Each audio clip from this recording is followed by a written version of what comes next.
साल 2024 में झारखंड विधानसभा का चुनाव होना है, लिहाजा पक्ष विपक्ष के तमाम जो विधायक हैं इस चुनावी कश्मकश में लगे हुए हैं। इस वक्त हमारे साथ बीजेपी के विधायक जेपी भाई पटेल हैं। दादा, 4 साल का वक्त हो चुका है और 1 साल बचा हुआ है। इन 4 साल में आपने ऐसा कुछ किया है जिसके आधार पर यह कहा जाए कि जेपी भाई पटेल 2024 में फिर से चुन कर आएंगे?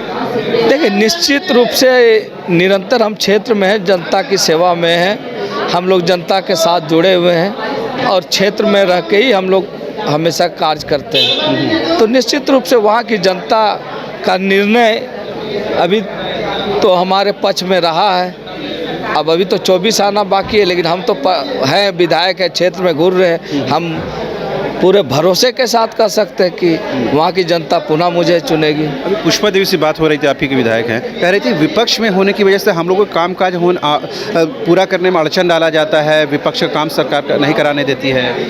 नहीं, कुछ चीज़ें तो आती है, निश्चित रूप से सत्ता नहीं रहने से बहुत सारे चीज़ प्रभावित होते हैं, क्योंकि पदाधिकारी जो जाते हैं वो इनके माध्यम से जाते हैं, पदाधिकारी हमेशा दबाव में रहते हैं, बहुत सारी चीज़ें अड़चन आती है। लेकिन फिर भी विधायक होने के नाते जो भी बातें हम लोग को जहाँ पर होता है हम लोग करते हैं। अगर कोई पदाधिकारी नहीं सुनते तो उनके खिलाफ भी हम लोग लिखते हैं, बोलते भी हैं। फिर भी 4 साल में 2-3 ऐसा कुछ काम है जो बता पाएँ जेपी भाई पटेल के हमने किया है? भाई अरे भाई, जो विधायक के नाते जो भी क्षेत्र में काम है, देखिए पहला चीज़ तो आप जान लीजिए, जनता को आप किस तरह से समझा पाइएगा वो आप पे डिपेंड है। 5 लाख वोटर है और 50,000 वोट मात्र जेपी पटेल को मिलता है और उसी 50,000 में जेपी पटेल चुनाव जीतता है, तो 4.5 लाख तो मेरे विरोध में है।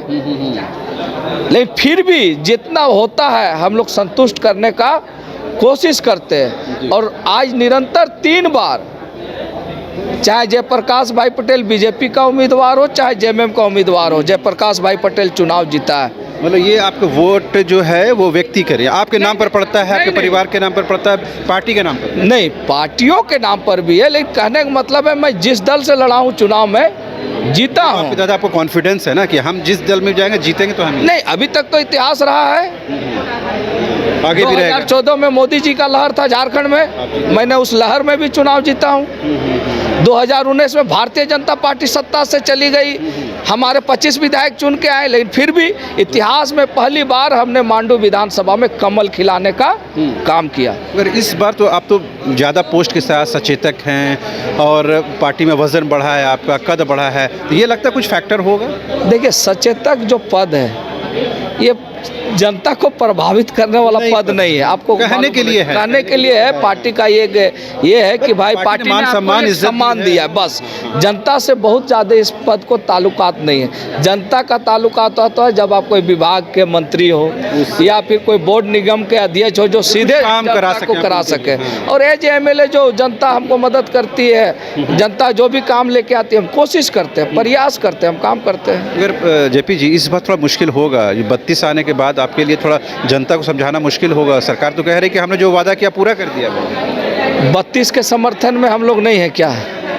32 के समर्थन में है तो जनता को हम समझाएंगे ना कि 1932 के हम भी पक्षधर है। जी, सरकार तो ये सरकार लाई है। अरे ये सरकार, आप समर्थन करें ना करें, सदन में उनका बहुमत पास करा लेंगे। अरे हम समर्थन दिए ना, हम विरोध किए क्या? तब हम विरोध करते तब ना विरोधी कहलाते।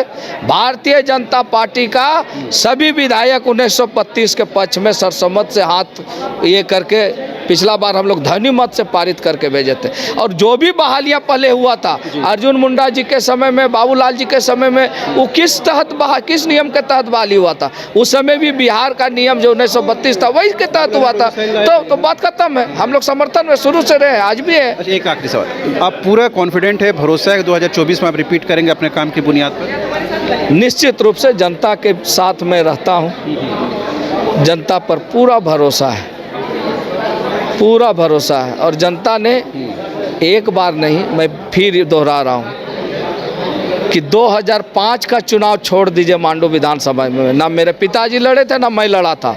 निरंतर 8 बार उस विधानसभा से वहाँ की जनता ने हम लोग को विधायक बनाने का काम किया, 8 बार। और 8 बार से जिस जनता ने वहाँ पर विधायक बनाने का काम किया, तो आप समझ सकते हैं कि वह जनता किस रूप में देखती है। अगर इस बार नीतीश कुमार भी आ रहे हैं नीतीश कुमार पहले नहीं आए हैं क्या? पहले उम्मीदवार नहीं दिए हैं क्या? दिए हैं, मगर तब- इस बार खुद नीतीश कुमार उतर रहे हैं, मांडू चुनावी में- रैली मांडू में खुद लड़ेंगे नहीं क्या? नहीं, रामगढ़ में रैली करने आ रहे हैं पूरी पार्टी। नीतीश जी का प्रभाव झारखंड में कुछ नहीं, अगर वो इतना ही प्रभाव रहता तो उनके कई सांसद होते, कई विधायक होते। कुर्मी वाला जो फैक्टर वो ऐसा important कुछ है। नहीं है, कुर्मी फैक्टर हम दूसरा जाते हैं, हम भी तो कुर्मी है ना, इसीलिए बोल रहे हैं ना। तब बात खत्म है। बहरहाल आपने तो सुना, जेपी भाई पटेल ने साफ तौर पर ये बताने की कोशिश की कि 2024 में वो अपने काम के बल पर और अपने अब तक के जो उनका ट्रैक रिकॉर्ड रहा है उसकी बुनियाद पर वो फिर से रिपीट करेंगे। बहरहाल देखने वाली बात ये होगी 2024 में जनता किसे अपना आशीर्वाद देती है। कैमरामैन विकास के साथ रांची से शहनवाज। राजधानी रांची में वाइल्ड वादी लेकर आया है रांची फ्लावर पार्क, जहां आकर्षक फूल मोह लेंगे आपका दिल।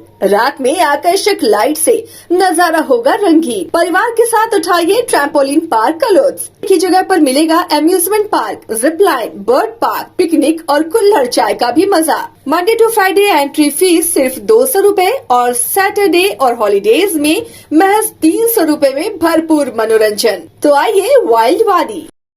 IIT जी नीट एस्पिरेंट्स के सपने को पंख देने आ गया है कंप्लीट सॉल्यूशन इंस्टीट्यूट। यहाँ है smart classroom, 1-to-1 doubt clearing session, ask the expert, video solution और भी बहुत कुछ। मतलब हम करेंगे आपको गाइड, बनेंगे आपके mentor. Foundation classes from class 6 onwards for your bright future. Visit complete solution institute.